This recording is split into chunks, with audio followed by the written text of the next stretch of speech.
SGC here, and we're back for comics time. What's up? We have Spider-Gwen number 2.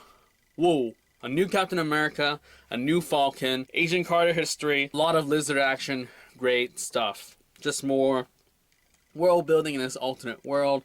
Really enjoy the art, character designs, good stuff. Can't wait for the next issue. Ringside number 1, Joe Keatinge, checking it out. It's an interesting story, sort of this revenge sort of thing from what I remembered. Whole conspiracy about old versus new and can happen next. Interesting stuff. Art isn't sort of what I would normally read, but for a $4 comic, this has been pretty jam-packed of stuff. It's like a double issue and definitely cool stuff.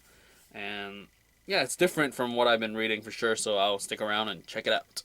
All new Wolverine number 2, so we find out more of the clones and this whole government conspiracy. And it seems like Laura's gonna have a soft spot for her clones. That wasn't a surprise. And then at the end, we got Taskmaster, so it's gonna be a jam-packed issue 3. Can't wait for that.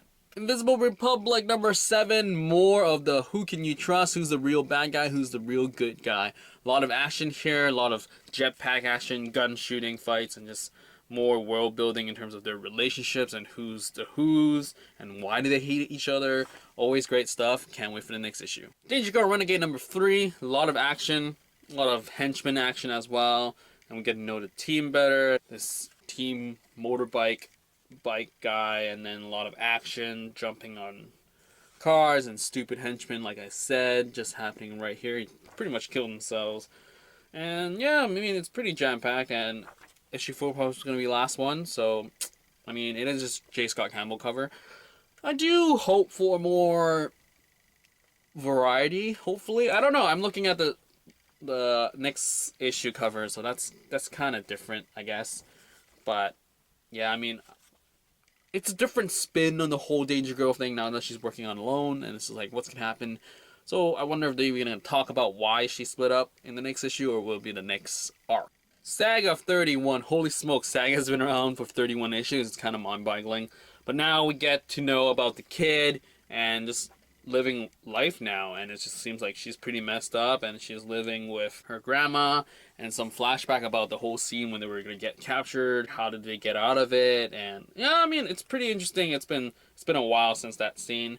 And now that revelation at the end, oh man, what's gonna happen next? Can't wait for the next issue. Fight Club number 2, number 7. Again, it's like there's this macho guy and these kids now are dirtin', and it seems like they infested another kid. So I don't know. I don't really know what to say about this. It's just that it's a mess for me, and I definitely need to reread the entire series to have like a consistent flow, because I just don't know what's happening anymore. And people, it's just, who are they? I feel so lost. I don't know, I'm probably going to drop this sooner than later, because $4 comic, and I don't really need it in my collection, or to even know what happened. Now this, on the other hand, I can't get enough of. Rick and Morty number 8. Feels like another Purge episode, but with like sex involved, and then they're now off to this city where they're just, Rick left Morty alone, and is just learning about this weird festival about eating people, and Rick has to save them, and it's just pretty nuts. It's crazy. These people are messed up, and it's crazy.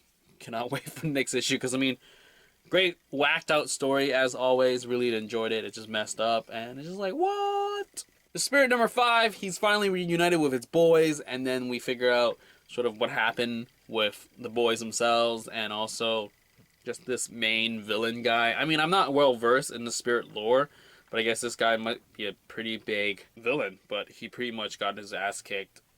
But yeah, enjoyed it. A lot of world building in the sense of what's happening now. How is he going to come back in?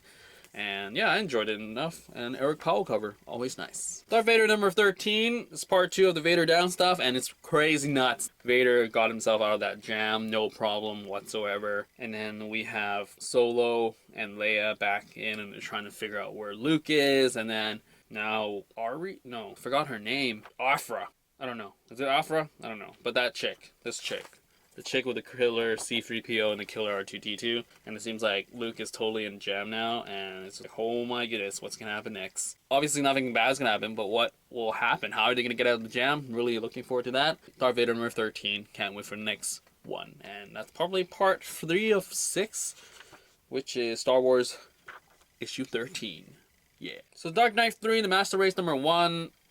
I don't care for it at all. I mean, it's interesting that this alternate world of Wonder Woman and where she is now and Batman and Superman and all that stuff. But at the end, this is just a really cop-out reason to exist. I mean, it's super high production, but it's really cheap production. It's an expensive book, $6 book, and it's just poorly put together, I would say.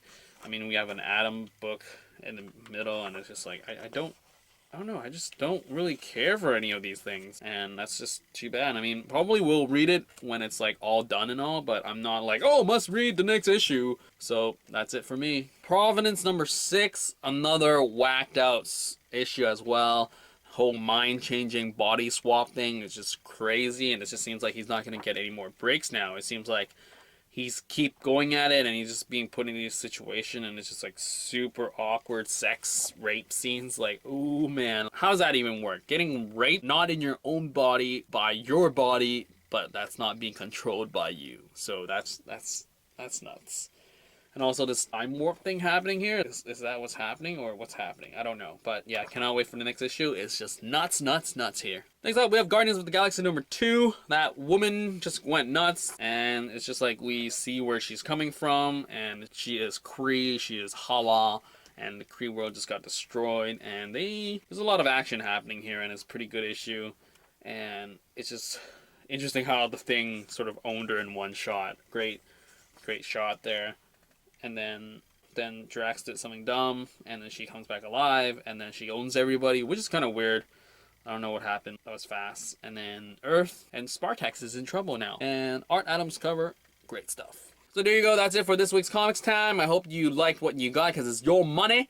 And if you have any comments, advice, what have you, leave it all down below, and I'll get back to you as soon as possible. And that is it for this week's Comics Time. Out!